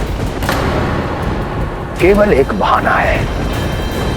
किंतु सत्य यह है कि तुम और वो ऋषि गर्ग मिलकर मेरे विरुद्ध एक षड्यंत्र रच रहे हो, और ये तुम्हारी योजना है। भैया, ये आप क्या कह रहे हैं? कैसा षड्यंत्र, कैसी योजना? हम तो केवल श्राद्ध के लिए गए थे। बहुत अवसर दिए मैंने तुम दोनों को, किंतु तुमने बार बार बार बार बार बार मुझे मूर्ख बनाया। इसलिए अब मैं अवसर दूंगा अपनी इस तलवार को।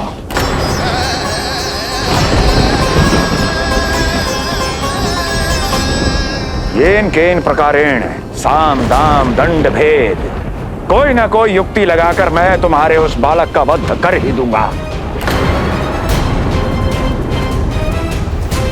पर उस क्षण का साक्षी बनने के लिए अब तुम दोनों को जीवित नहीं छोड़ूंगा मैं।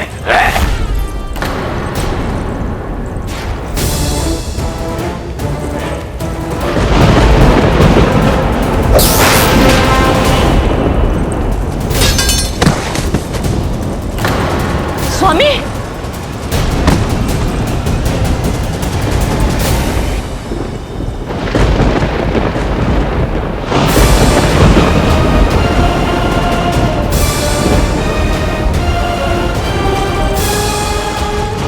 तेरा काल तेरी प्रिय बहन के गर्भ से उसकी 8वीं संतान बनकर जन्म लेगा और तेरा विनाश करेगा, विनाश करेगा, विनाश करेगा।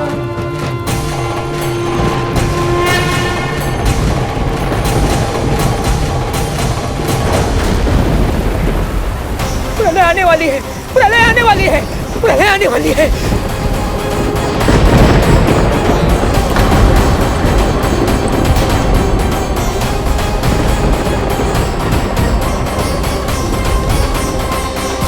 यदि कंस को रोकना, अपने माता पिता की रक्षा करना और चपलासुर के ब्रह्म को मिटाना ही इस लीला के उद्देश्य थे, तो ये सभी उद्देश्य पूरे हो चुके हैं प्रभु। अब तो ये प्रलय रुकनी ही चाहिए। ये केवल सखा की लीला ही नहीं है देवी पार्वती, उनकी माया का उदाहरण भी है। मार्कंडेय ऋषि को दिए गए वरदान को पूरा करने के लिए ही ये सब हो रहा है। कौन सा वरदान प्रभु? प्रभु की माया को साक्षात अपनी आंखों से देख पाने का वरदान।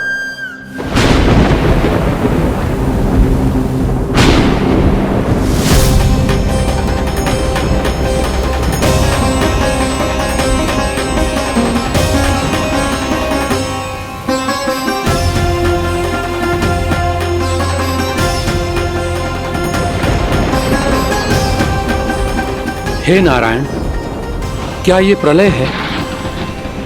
क्या संसार समाप्त हो रहा है? तो फिर मुझे मिले इस जीवन का क्या अर्थ है?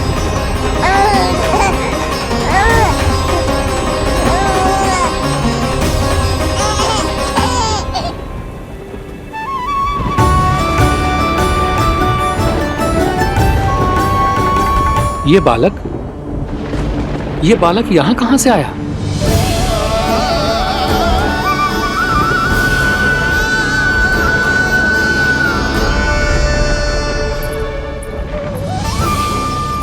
सोते हुए कितना निर्दोष लगता है जी। चारों ओर जल ही जल है, सब कुछ प्रलय में नष्ट हो रहा है, किंतु ये कितना निश्चिंत है ये। परंतु ये अद्भुत बालक है कौन?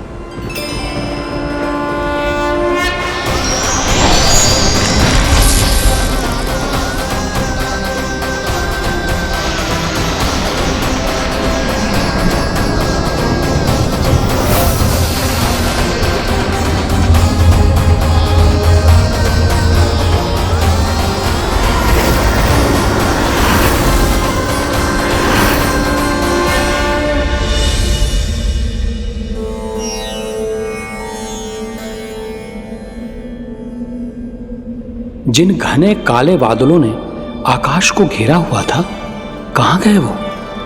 यहां तो प्रलय का कोई चिन्ह ही नहीं है।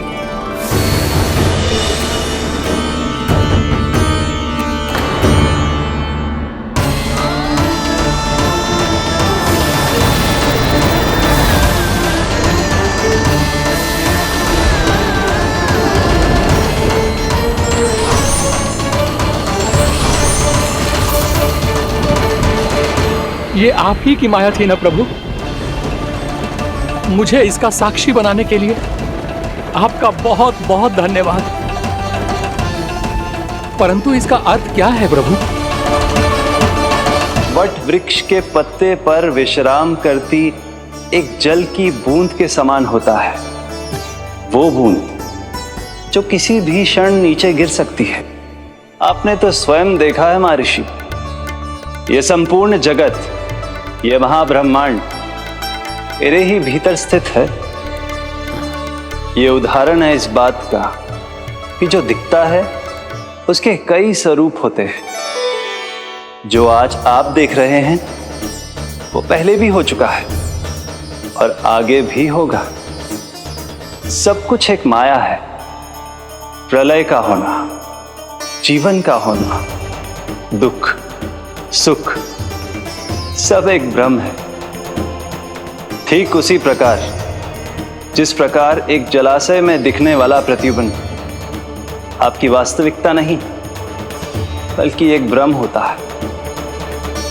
इसलिए मनुष्य को सदैव ध्यान रखना चाहिए कि जीवन में कोई भी संकट क्यों ना आए, वो इस प्रलय की तरह केवल एक भ्रम ही होता है। ऐसे समय में जो संकट के सामने झुक जाते हैं या अधर्म का साथ देते हैं, वो स्वयं को उस भ्रम रूपी प्रलय में डुबोकर नष्ट कर लेते हैं।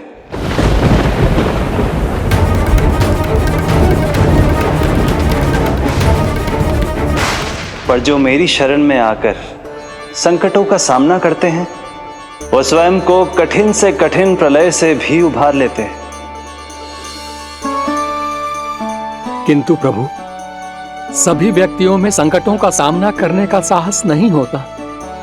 कृपा करके आप कुछ ऐसा कीजिए जिससे आपके भक्तों को इतना बल मिले कि वो कठिन से कठिन परिस्थितियों का सामना भी सहर्ष कर सकें। मैं वरदान देता हूं महर्षि, पीपल के पत्ते पर बाल कृष्ण की इस छवि का स्मरण मेरे जो भी भक्त करेंगे, उनके साथ मेरा आशीर्वाद सदैव बना रहे। वो चाहे कितनी भी कठिन परिस्थिति में क्यों ना फंसे, बाल कृष्ण की ये छवि उन्हें उससे उभर पाने में सामर्थ्य प्रदान करेंगे।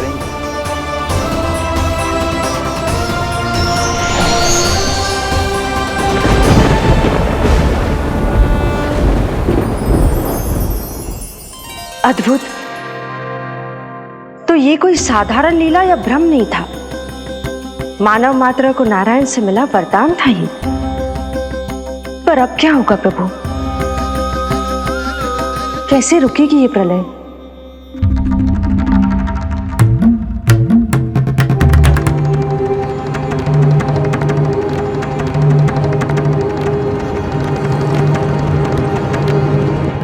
क्या सोच रहे हैं प्रभु? क्या आप रोकेंगे ये सब? नहीं प्रिय, ये कृष्ण की माया है, वही इसे रोक सकते हैं। पर मैं अपने सखा से भेंट करने अवश्य जाऊंगा। पर पिछली बार की तरह बिना उपहार लिए नहीं।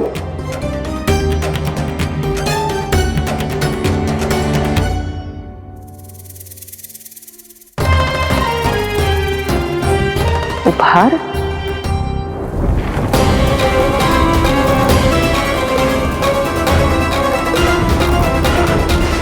आप तो प्रलय का भी सामना करने के लिए तैयार थे ना भैया?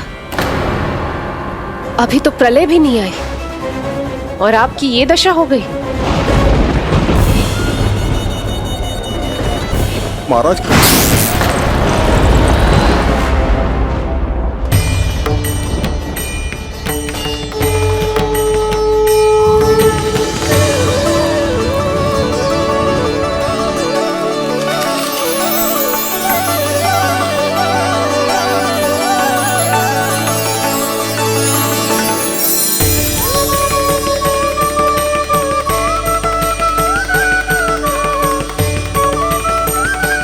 महादेव, आप उपहार में ये निष्प्राण वस्तु देंगे अपने सखा को?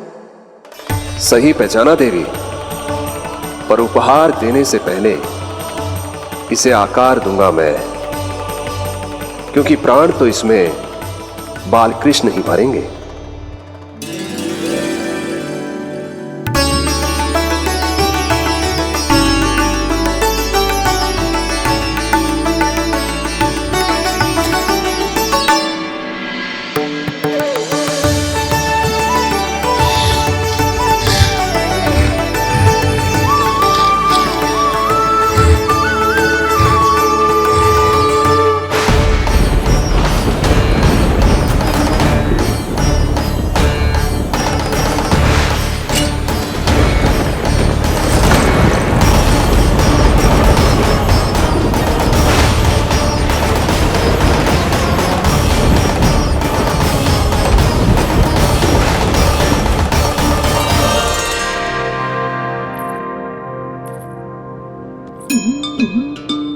मुरली? बस उन्हें मेरा उपहार अच्छा लगे। यदि यशोदा मैया ने आपको अपने सखा से मिलने से फिर से रोक दिया तो? इस बार चुपचाप छिपकर उनकी दृष्टि से बचकर जाऊंगा देवी पार्वती, उन्हें पता ही नहीं चलने दूंगा। संभालिएगा प्रभु, यदि यशोदा मैया ने आपको पकड़ लिया तो लेने के देने पड़ जाएंगे महादेव।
ये रहे चावल, जानकी को कही थी मैंने भीतर रख दे, छोड़कर चली गई बाहर, कुछ याद ही ना रहते ऐसे।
कान्हा, अंगूठा निकाल दे लल्ला, नहीं तो रुक जा, मुझे ही अंगूठा निकालना पड़ेगा तेरा। पूरे वस्त्र भीग गए मेरे, कहीं मेरे कारण इसका श्वास ना बिगड़ जाए। वस्त्र बदल के आ रही है मैया।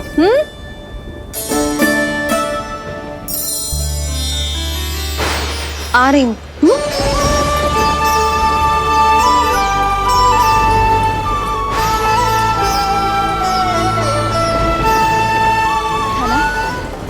कि अपनी दुर्बलता कभी किसी को मत दिखाओ। प्रजा को भयभीत कंस नहीं, भयानक कंस दिखना चाहिए, भयानक कंस। अब आप ये सिद्ध कर दीजिए कि भय आपके शत्रु का नहीं, आपका शस्त्र है, महाराजा धीराज, कंस का शस्त्र।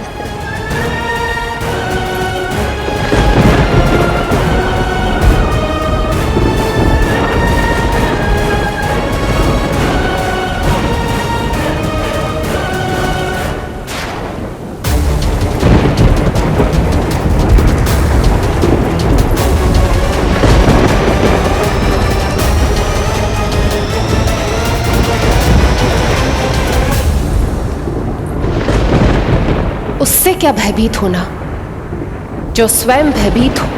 उससे क्या भयभीत होना, जो स्वयं भयभीत हो। सखा, इस माया को विराम देने का समय आ गया है।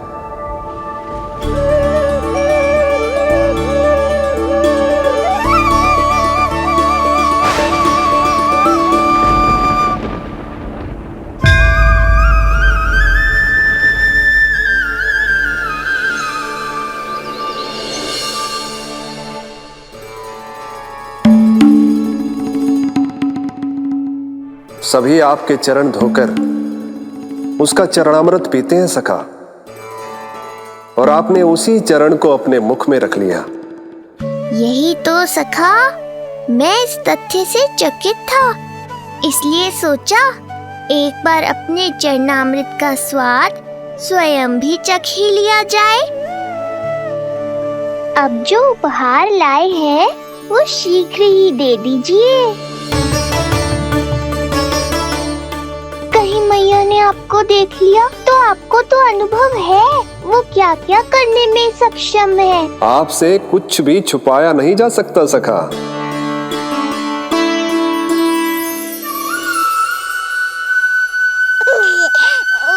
इन अधरों पे पांव के अंगूठे से अधिक ये मुरली शोभा देगी सखा।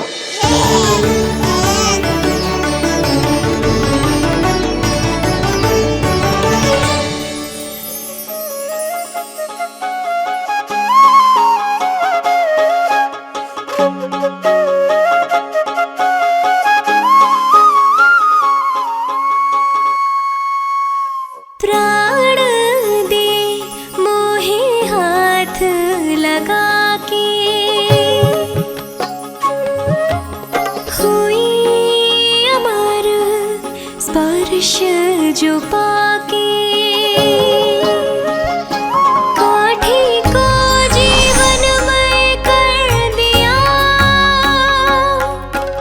मधुर हो गई सारी। मन प्रसन्न मेरा तन प्रसन्न, प्रभु आज से मुरली हुई है तुम्हारी। मन प्रसन्न मेरा तन प्रसन्न, प्रभु आज से मुरली हुई है तुम्हारी।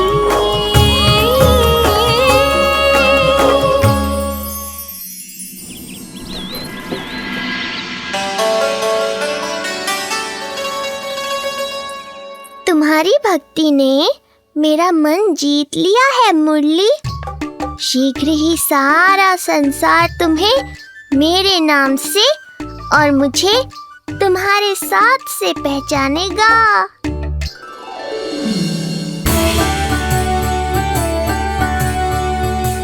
प्रभु, मेरे प्रभु, इस अनमोल भेंट के लिए आपका बहुत बहुत धन्यवाद सखा।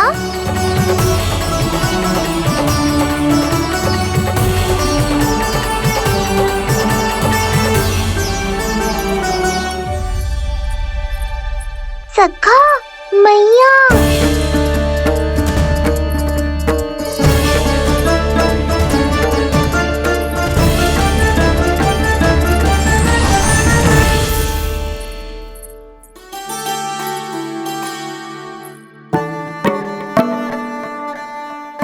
अच्छा जी, तो तूने अपना अंगूठा मुंह से निकाल ही दियो। बड़ा उपकार कियो अपनी मैया पे।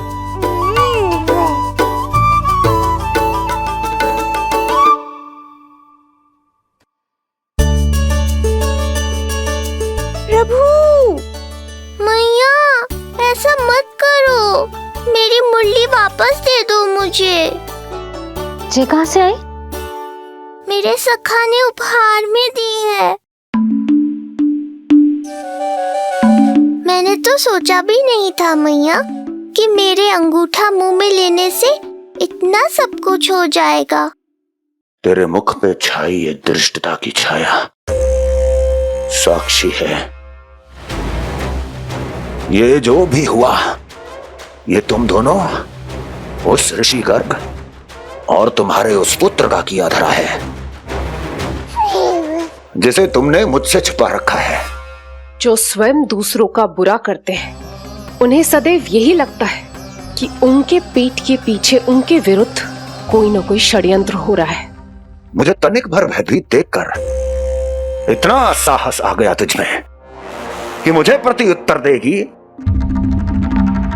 लगता है तुम दोनों महाराज की तलवार के वार को भूल चुके हो। स्मरण करो, इतने वर्षों में इसने एक बार भी तुम्हें छुआ तक नहीं, लेकिन अनेकों बार तुम्हारे हृदय को रक्त रंजित कर चुकी है ये। मेरी इस तलवार ने तुम दोनों की 6 संतानों का रक्त चखा है, और अब एक और संतान के रक्त में स्नान करने वाली है ये। वो संतान जो गोकुल में पल रही है। बस कंस भैया बस, बस कंस भैया बस, बस कंस भैया बस।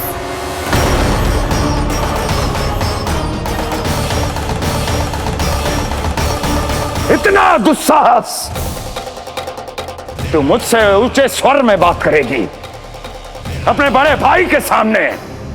बड़े भाई जैसे कौन से कर्म किए हैं आपने? और अब जो कुकर्म करने की आप सोच रहे हैं उसमें भी असफल होंगे आप। देवकी। नहीं स्वामी, आज मत रोकिए मुझे। बहुत सह चुके हैं हम, बहुत मौन रह लिए, परंतु आज इन्हें सत्य का पता चलना ही चाहिए। भैया, आपको क्या लगता है आप बहुत शक्तिशाली हैं तो अपना भाग्य बदल सकते हैं? आप भगवान विष्णु का सामना कर सकते हैं। ये भ्रम राक्षस राज रावण को भी था, और यही भ्रम स्वयं को भगवान समझने वाले हिरण्यकश्यप को भी था। पर ना रावण के 10 शीश बचे और ना ही हिरण्यकश्यप का अस्तित्व। पेट चीर के उनके प्राण निकाल लिए थे भगवान ने। तो सोचिए भैया, आपकी क्या दशा करेंगे वो?